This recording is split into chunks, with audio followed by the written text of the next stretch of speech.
Hello Year 9. I noticed that some people were finding a couple of the questions on the trapezium task a little bit tricky, so I thought I'd post this video just to make sure you all really understood it and were feeling really confident with it. So you should have learnt last week that to calculate the area of a trapezium, you use this formula, half of a plus b times by the height.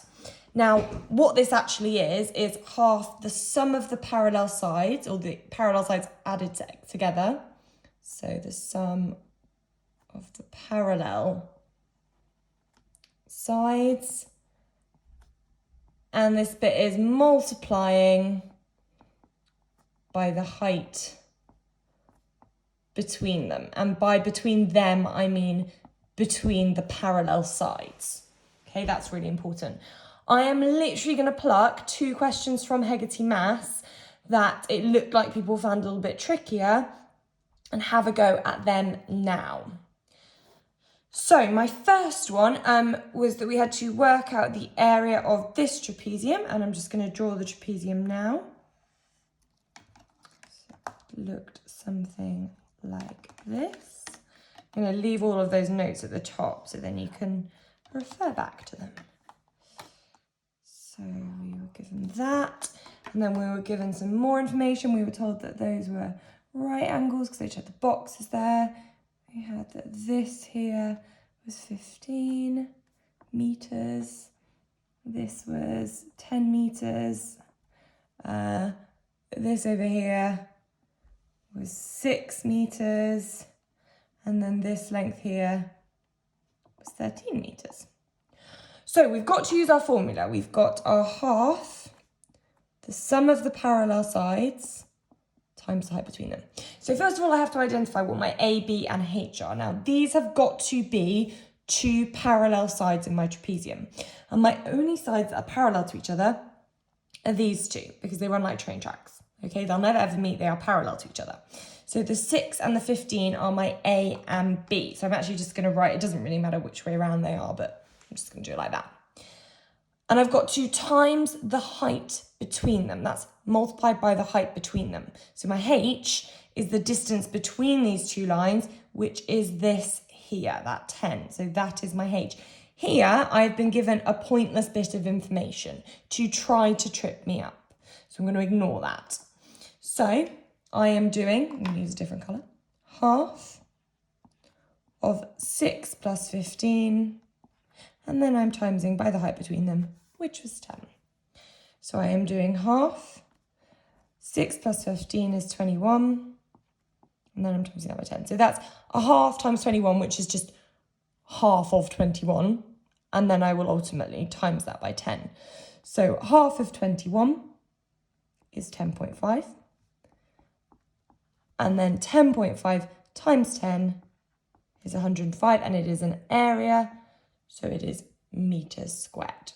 So it's 105 meters squared is the area of this trapezium. Right, I'm going to move on to my next one, which again was a slightly different question, and it did trip a few people up. This one is quite tricky to get your head around. So I'm going to rub this bit out. Again, if you want to go back on the video, that's absolutely fine. If you want to pause to make notes on things, please feel free to do that. So for this one, I've got a different trapezium. And again, I'm literally just taking this question from Hegarty Maths. Do you want to be drawing this out as well? Go for it. Be my guest. So I've got this there. I've not drawn this very well, sorry. And what I've been given is, I'm told that this length here is 5 centimeters. This is a really badly drawn diagram, sorry. This length here is 6 centimeters. This one here is 5 centimeters. That's very bad centimeters as well. This here is 4 centimeters. And I'm told that this length here is X. So I don't know it. I am given that the area is 48 centimetres squared, and I'm asked to work out what x is, and I'm actually going to use my formula to help me with this. Okay, so first of all, I'm going to identify what my A, B, and my H are. So remember, A and B are two parallel sides, and my two parallel sides in this trapezium are here. Again, they run like train tracks, they're never going to meet each other. So I am going to just say, for the sake of argument, that that one's A and that one's B. So actually, one of my parallel sides, I don't know what it is. I'm going to have to work that out. I want the height between them. Well, this is the height that goes between them. That is the height because it's perpendicular to both the parallel sides. That's really important. So just bear that in mind, perpendicular at right angles.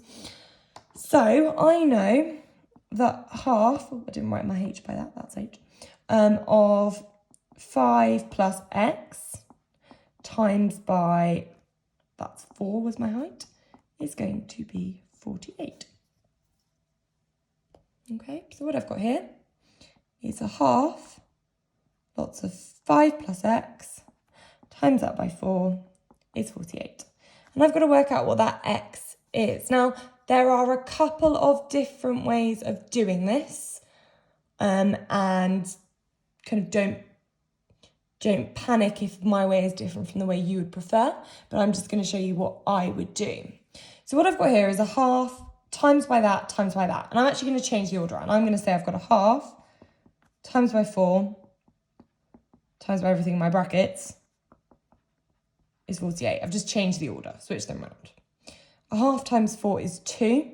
So I've got 2 lots of 5 plus x is 48. I'm going to expand the bracket out, and I've got 10 plus 2x is 48. I've now got a very easy equation to solve. I'd take away 10 from both sides, so I'd use my dotted line. I'm going to run out of space, but take away 10 from both sides, so I end up with 2x equals 38. And then I divide both sides by 2, so I end up with x is 19, and it is a length that I'm thinking about, so it's 19 centimetres. Okay, that I think is the easiest way to do it. If you have any questions about that, or any comments at all, then please let me know. You can comment on the video, or you can email me about any other problems. Okay, I hope that helps, girls.